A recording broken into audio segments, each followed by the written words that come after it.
Hello everyone, welcome to Easy Learning YouTube channel. I am Rajesh MP.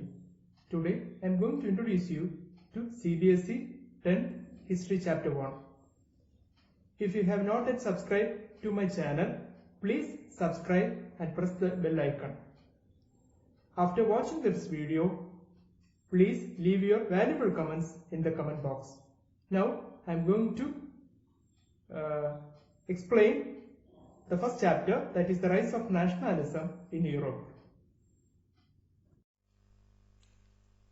The rise of nationalism in Europe. The first section of this chapter deals with the rise of nationalism in Europe.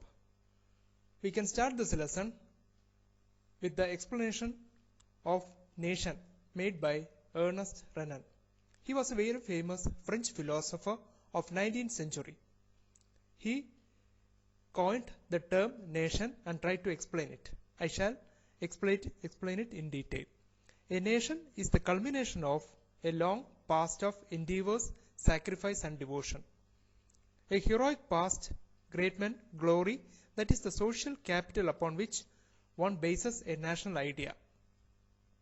To have common glories in the past, to have a common will in the present, to have performed great deeds together, to wish to perform still more, these are the essential conditions of being a people.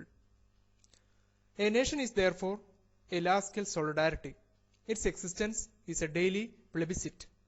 Their existence is a guarantee of liberty, which would be lost if the world had only one law and only one master. Now we can move on to the other section. That's the next section, that is the French Revolution and the idea of nation. From CBSE exam point of view, we can expect an important question, that is, what steps did the French revolutionaries take to create a sense of collective identity among the French people? The important points are the political and constitutional changes that came in the wake of the French Revolution led to the transfer of sovereignty from the monarchy to a body of French citizens.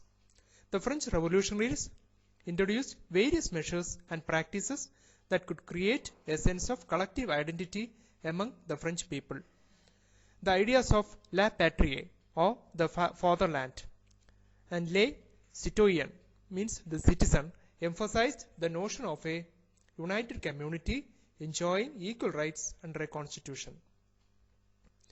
A centralized administrative system was put in place and it formulated uniform laws for all citizens within the territory. Internal customs duties and dues were abolished and a uniform system of weights and measures were adopted.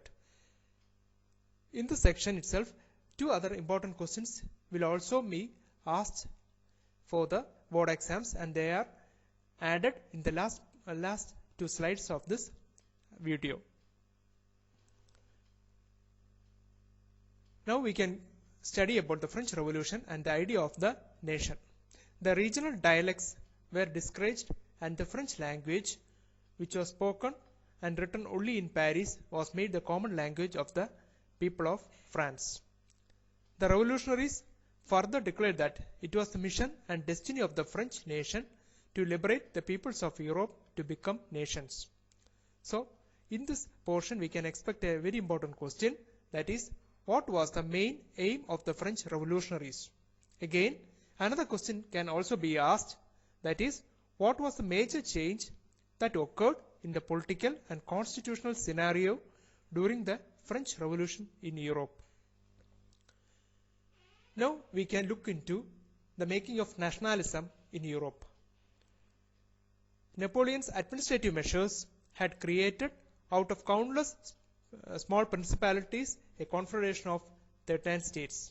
Each of them possessed its own currency and weights and measures. Duties were often levied according to the weight or measurement of the goods. As such, region had its own system of weights and measures, and this involved time-consuming calculation.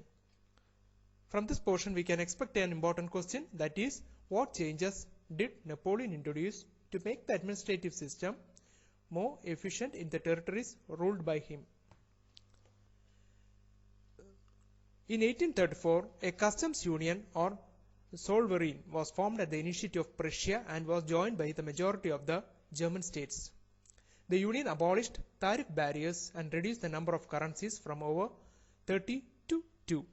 The creation of a network of railways further stimulated mobility, harnessing economic interest to national unification. A wave of economic nationalism strengthened the wider nationalist sentiments growing at the time. Now we can study about the Treaty of Vienna, which is very important, and it was signed in 1815. The changes initiated by Napoleon, that modernization could in fact strengthen traditional institutions like the monarchy. It could make state more powerful and more effective and strong. A modern army, an efficient bureaucracy, a dynamic economy, the abolition of feudalism and serfdom could strengthen the autocratic monarchies of Europe. In 1815, the representatives of European powers, Britain, Prussia, Russia and Austria, who had collectively defeated Napoleon, met at Vienna to draw up a settlement for Europe. The Congress was hosted by the Austrian Chancellor and his name was Duke Metternich. A treaty of Vienna, that is, a treaty was signed in Vienna in 1815 and it was signed with the object of undoing most of the changes that had come about in Europe during the Napoleonic Wars. The Greek War of Independence in 1821 mobilized nationalist feelings amid the educated elite across Europe in 1830 to 1848. In this slide, we can expect three important questions, and the numbers of the questions are mentioned here, and the questions can be read in the last two slides of this video. Several new states were created to control the expansion of the French. The main intention was to restore the monarchies that had been overthrown by Napoleon and create a new conservative order in Europe. The rulers who gained power imposed censorship laws to control what was said in newspapers, books, plays and songs, and reflected the ideas of liberty and freedom. Secret societies began to spring up in various European states to train these revolutionaries and to spread their ideas and fight for liberty and freedom. Most of the revolutionaries also saw the creation of nation states as a necessary part of this struggle for freedom. Now we can study about Giuseppe Mazzini. He was a very famous Italian revolutionary and he became a member of the secret society which came to be known as Carbonari. At the age of 24, he was sent to exile in 1831 for attempting a revolution in Liguria. There he founded two underground societies. He believed that God had intended nations to be the natural units of mankind. Italy had to be forged into a single unified republic within a wider alliance of nations. This unification alone could be the basis of Italian liberty. Following his model, secret societies were set up in Germany, France, Switzerland and Poland.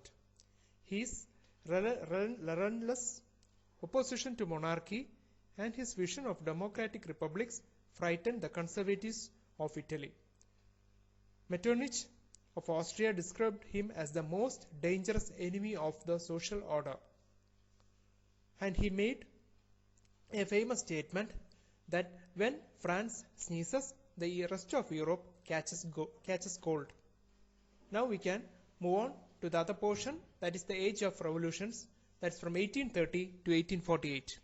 The growth of revolutionary nationalism in Europe sparked off a struggle for independence among the Greeks which began in 1821. The Treaty of Constantinople of 1832 recognized Greece as an independent nation. A new feeling of romanticism and nationalism began to sprout in the first half of the 19th century in Europe. We can study about that now. Romanticism is a cultural movement which sought to develop a particular form of nationalist sentiment. They focused instead of emotions, intuition and mystical feelings. Their effort was to create a sense of shared collective heritage, a common cultural past as the basis of a nation. Continuing with this portion, we can study about Johann Gottfried Herder, a famous German philosopher who was a noted romanticist. He claimed that the true German culture was to be discovered among the common people, and it came to be known as Das Volk. It was through folk songs, folk poetry and dances that the true spirit of the nation was popularized. So, collecting and recording these forms of folk culture was essential to the project of nation building. It was through folk songs, poetry and folk dances that the true spirit of the nation, that is Volkslied, was popularized. Language played a very important role in developing national sentiments. Now we can look into the other section, that is the revolution of the rebels. In the slide, the Frankfurt Parliament is being visualized here. That was convened in 1848. During that year, a revolution led by the educated middle class was underway in different parts of Europe. They took advantage of the growing popular unrest to push their demands for the creation of a nation state on parliamentary principles, that is, a constitution, freedom of the press and freedom of association. In the German regions, a large number of political associations whose members were middle-class professionals, businessmen and prosperous artisans came together in the city of Frankfurt, and it came to be known as the Frankfurt Parliament. They decided to vote for an all-German National Assembly. Then we can move into the other section, that is the revolution of the rebels. What is meant by the revolution of the rebels is almost a certain question for the board exams. On May 18, 1848, 831 elected representatives marched into a festive procession to take their places in the Frankfurt Parliament convened in the Church of St. Paul. When the deputies offered the crown to Frederick William IV, the King of Prussia, he rejected it and joined other monarchs to oppose the elected assembly. Women had formed their own political associations, they founded newspapers, and they took an active part in the political meetings and demonstrations. The Frankfurt Parliament convened in the Church of St. Paul. Women were admitted only as observers to stand in the visitors' gallery.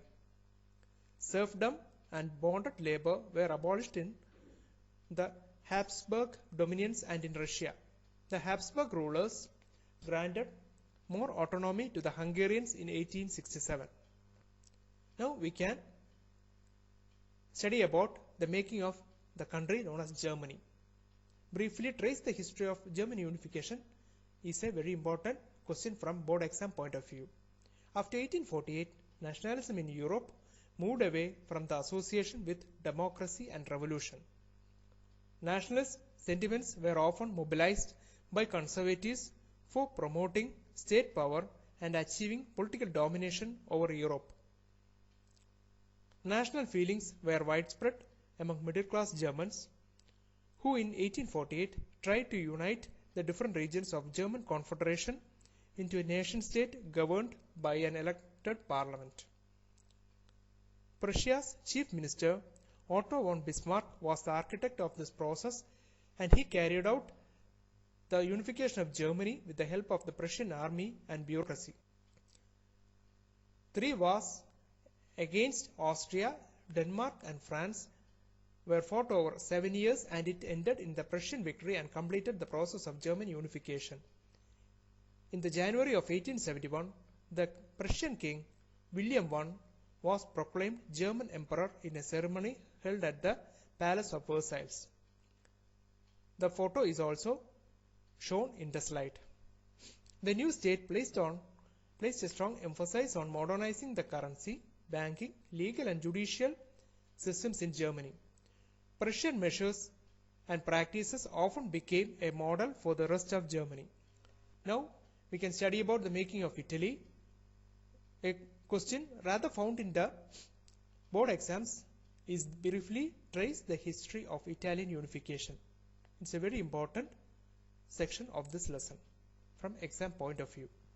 Italians were scattered over several dynastic states as well as the multinational Habsburg Empire. Sardinia, Piedmont etc. were ruled by an Italian princely house. The northern part of Italy was under the Austrian Habsburg, the center by the Pope. The southern regions were under the domination of the Spanish Bourbon kings, and likewise we can see that Italy was really controlled by different powers over different regions. Even the Italian language had not acquired one common form and still had many regional and local variations. During the 1830s, Mazzini had sought to put together a concurrent program for a unitary Italian republic. He also had formed a secret society called Young Italy for the dissemination of his goal. King Victor Emmanuel II tried to unify the Italian states through war. In the eyes of the ruling elites of this region, a unified Italy offered them the possibility of economic development and political dominance. Through a tactic diplomatic alliance with France, engineered by Cavour, Sardinia-Piedmont succeeded in defeating the Austrian forces in 1859. Large number of armed volunteers under the leadership of Garibaldi joined the fray. In 1860, they marched into South Italy and the Kingdom of Two Sicilies and succeeded in winning the support of the local peasants in order to drive out the Spanish rulers. In 1861, Victor Emmanuel II was proclaimed the King of Italy. Much of the Italian population, among whom illiteracy was very high, they really were unaware of the liberal nationalist ideology even at that time. Now we can study about the nationalism of Britain. It evolved in a different form, and the difference in the development of nationalism of Britain with other European countries is a very important section from exam point of view. There was no British nation prior to the 18th century. The primary identities of the people who inhabited the British Isles were the ethnic ones, such as the English, the Welsh, the Scots, or the Irish. All of these ethnic groups had their own cultural and political traditions. The Act of Union of 1707 between England and Scotland resulted in the formation of United Kingdom of Great Britain. It in effect had made England to impose its influence on Scotland. The British Parliament henceforth began to be dominated by the English members. The distinctive culture and political institutions of Scotland were systematically suppressed henceforth. The Catholic clans that inhabited the Scottish Highlands suffered terrible repression whenever they attempted to assert their independence. Ireland was a country that was deeply divided between Protestants and Catholics. The English helped the Protestants of Ireland to establish their dominance over the majority of Catholics. The Catholic revolts against British dominance were suppressed with an iron hand. After a failed revolt led by Wolfe Tone and his United Irishmen of 1798, Ireland was forcibly incorporated into United Kingdom in 1801. A new British nation was forged through the propagation of a dominant English culture. The symbols of the New Britain, that is the British flag, which is known as the Union Jack, then the national anthem, which recites as God Save Our Noble. The English language were actively promoted, and the older nations survived only as subordinate partners in the Union. Now we can try to understand how the idea of nation was visualized. Artists in the 18th and 19th centuries found a way out by personifying a nation. In other words, they represented a country as if it were a person. Nations were then portrayed as female figures. The female figures became an allegory of the nation. The French Revolution artists used the female allegory to portray ideas such as liberty, justice, and the republic. These ideals were represented through specific objects or symbols.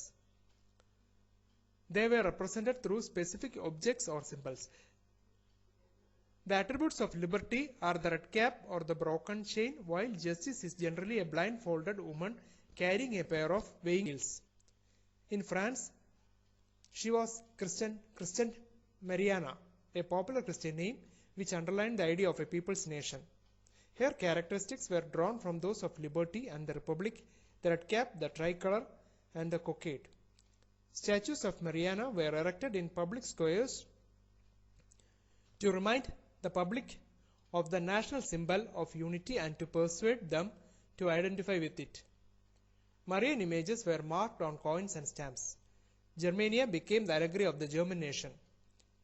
In visual representations, Germania wears a crown of oak leaves as the German oak stands for heroism. Now we can move on to nationalism and imperialism.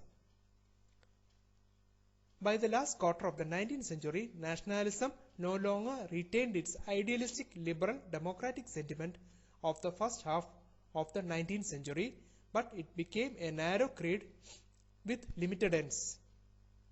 The most serious source of nationalist tensions that evolved in Europe after 1871 was in the area called the Balkans. Why did the nationalist tensions emerge in Balkans is a very important question from exam point of view. The Balkans was a region of geographical and ethnic variation comprising modern-day Romania, Bulgaria, Greece, Albania, Macedonia, Croatia, Bosnia, Herzegovina, Slovenia, Serbia and Montenegro, whose inhabitants were broadly known as Slavs. A large part of the Balkans was under the control of the Ottoman Empire. The spread of the ideas of romantic nationalism in the Balkans, together with the disintegration of Ottoman Empire, made this region very explosive. The different Slavic nationalities struggled to define their identity and independence. The Balkan area became an area of intense conflict. During this period, there was intense rivalry among European powers over trade and colonies, as well as naval and military might. These rivalries were very evident in the way the Balkan problem unfolded. Each power, Russia, Germany, England, Austro-Hungary, was keen on countering the hold of other powers over the Balkans and extended its own control over the area. All this led to a series of wars in Europe, and finally it led to the outbreak of the First. Many countries in the world which had been colonized by the European powers in the 19th century began to oppose imperial domination. The anti-imperial movements that developed everywhere were nationalist in the sense that they all struggled to form independent nation states and were inspired by a sense of collective national unity forged in confrontation with imperialism.